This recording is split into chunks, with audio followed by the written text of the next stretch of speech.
विन्वेश्वर संहिता 10वां अध्याय प्रणव एवं पंचाक्षर मंत्र की महत्वता। ब्रह्मा और विष्णु ने पूछा, प्रभु सृष्टि आदि 5 कृत्यों के लक्षण क्या है, यह हम दोनों को बताइए। भगवान शिव बोले, मेरे कर्तव्यों को समझना अत्यंत गहन है, तथापि मैं कृपापूर्वक तुम्हें बता रहा हूँ। सृष्टि, पालन, संहार, तिरोभाव और अनुग्रह मेरे जगत संबंधी 5 कार्य हैं जो नित्य सिद्ध हैं। संसार की रचना का आरंभ सृष्टि कहलाता है। मुझसे पालित होकर सृष्टि का सुस्थिर रहना उसका पालन है, उसका विनाश ही संहार है। प्राणों के उत्क्रमण को तिरोभाव कहते हैं। इन सब से छुटकारा मिल जाना ही मेरा अनुग्रह अर्थात मोक्ष है। ये मेरे 5 कृत्य हैं। सृष्टि आदि 4 कृत्य संसार का विस्तार करने वाले हैं। 5वां कृत्य मोक्ष का है। मेरे भक्तजन इन 5 को 5 भूतों में देखते हैं। सृष्टि धरती पर, स्थिति जल में, संहार अग्नि में, तिरोभाव वायु में और अनुग्रह आकाश में स्थित है। पृथ्वी से सबकी सृष्टि होती है, जल से वृद्धि होती है, आग सबको जला देती है, वायु एक स्थान से दूसरे स्थान पर ले जाती है और आकाश सबको अनुग्रहित करता है। इन 5 कृत्यों का भार वहन करने के लिए ही मेरे 5 मुख हैं। 4 दिशाओं में मेरे 4 मुख और इनके बीच में 5वां मुख है। पुत्रों, तुम दोनों ने मुझे तपस्या से प्रसन्न कर सृष्टि और पालन 2 कार्य प्राप्त किए हैं। इसी प्रकार मेरी विभूति स्वरूप रुद्र और महेश्वर ने संहार और तिरोभाव कार्य मुझसे प्राप्त किए हैं, परंतु मोक्ष मैं स्वयं प्रदान करता हूँ।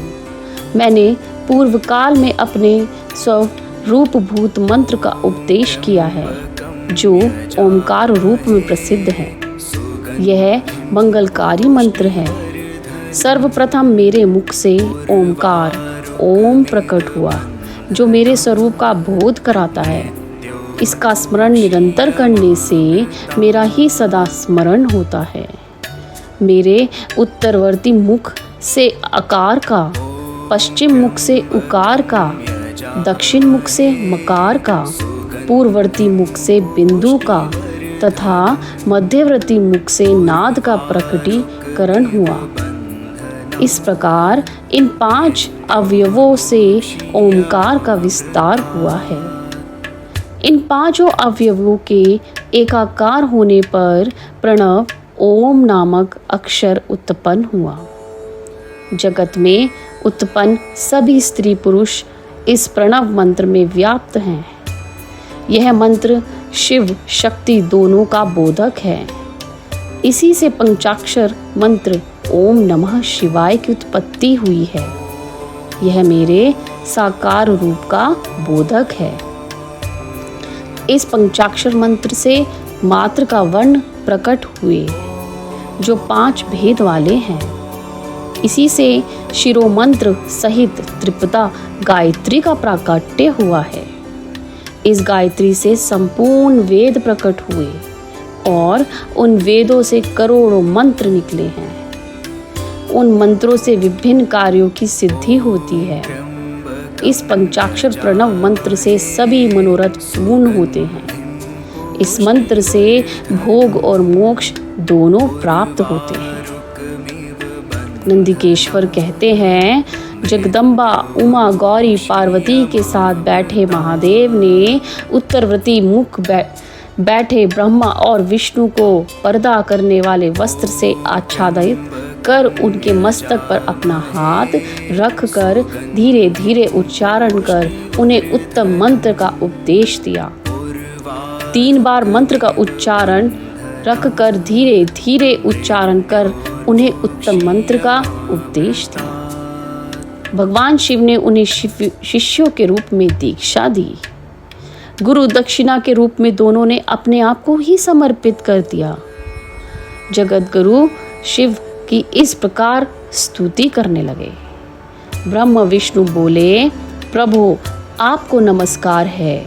आपके साकार और निराकार दो रूप हैं। आप तेज से प्रकाशित हैं। आप सबके स्वामी हैं। आप सर्वात्मा को नमस्कार है।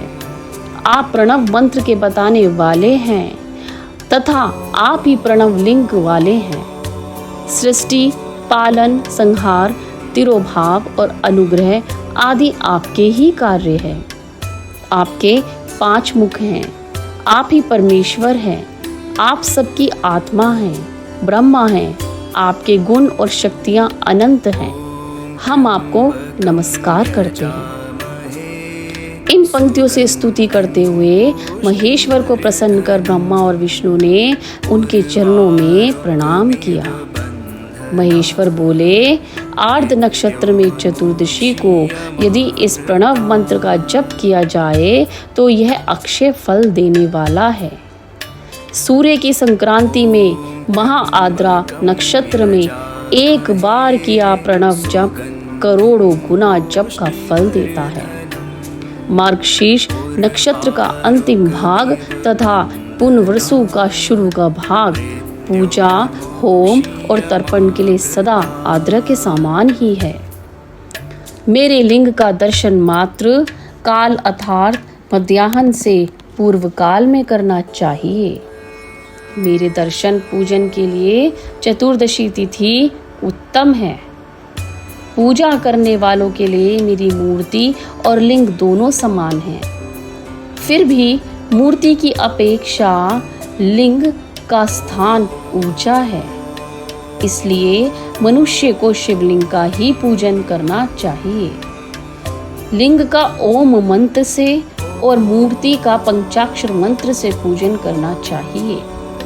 शिवलिंग की स्वयं स्थापना करके या दूसरों से स्थापना करवा कर उत्तम द्रव्यों से पूजा करने से मेरा पद सुलभ होता है। इस प्रकार दोनों शिष्यों को उपदेश देकर भगवान शिव अंतर्धान हो गए। हर हर महादेव।